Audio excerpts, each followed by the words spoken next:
পিঠে খেলে পেটে সয়। আজ পৌষ সংক্রান্তি, সবার বাড়িতেই পিঠে পায়েস তৈরির ধুম লেগেছে। গোপালের বাড়িতেও আজ পিঠে পুলি তৈরি হচ্ছে। আর তৈরি হবে নাই বা কেন, গোপাল এমনিতেই একটু ভোজন রসিক ছিল, তার মধ্যে সে পিঠে পুলি খেতে ভালোবাসত খুব। তাই আজ ভোর থেকেই গোপালের গিন্নি তার জন্য নানা রকম পিঠের আয়োজন করেছিল। সারা বাড়িময় পিঠের গন্ধে ভরপুর ছিল। এমন সুন্দর দিনে গোপালের কিছুতেই রাজবাড়িতে যাবার ইচ্ছে ছিল না, কিন্তু মহারাজের জরুরি তলবে সে প্রবল অনিচ্ছায় রাজবাড়ির অভিমুখে যাত্রা করল।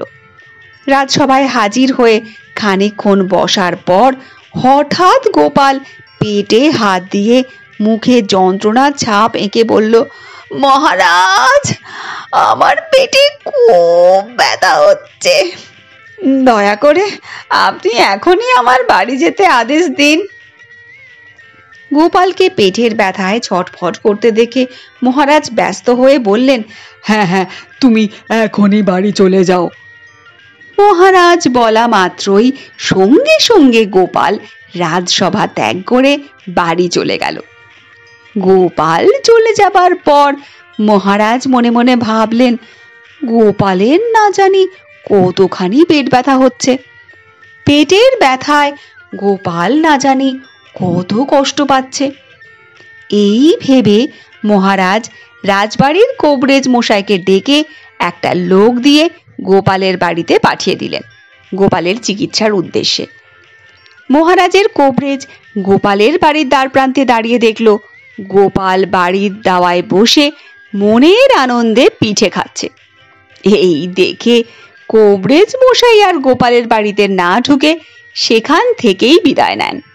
রাজবাড়িতে ফিরে এসে কোবরেজ মশাই মহারাজ কৃষ্ণচন্দ্রকে গোপালের পেটে ব্যথার আসল কারণ জানান। কোবরেজের মুখে গোপালের পেটে ব্যথার বৃত্তান্ত শুনে মহারাজ ক্ষেপে ওঠেন। তিনি মনে মনে ভাবেন, আমার কাছে মিথ্যে কথা বলা, রাজকাজে অবহেলা করে পেটে ব্যথার অজুহাত দেখিয়ে এখন বাড়িতে বসে পিঠে খাওয়া, দেখাচ্ছি মজা।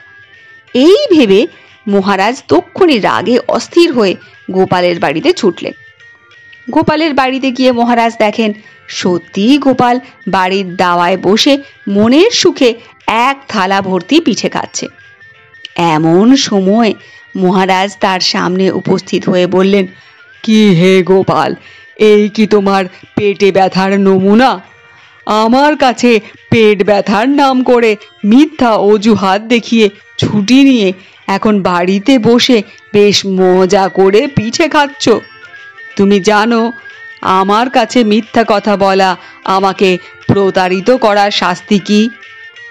মহারাজের কথা শুনে গোপালের ভয়ে পাওয়া তো দূরের কথা, বরং সে অম্লান বদনে বলল, মহারাজ, পেটে ব্যথাই হোক আর কামড়ানিই হোক, পিঠে খেলে পেটে সয়, সেই জন্যই পিঠে খাচ্ছি। এখন আপনিই বলুন আমাকে কি শাস্তি দেবেন? শাস্তি দেওয়া তো দূরের কথা, মহারাজ গোপালের যুক্তিপূর্ণ কথা শুনে হেসে ফেললেন। তারপর গোপালের বিনীত আপ্যায়নে তিনিও গোপালের পাশে বসে পিঠে খেতে বসে গেলেন।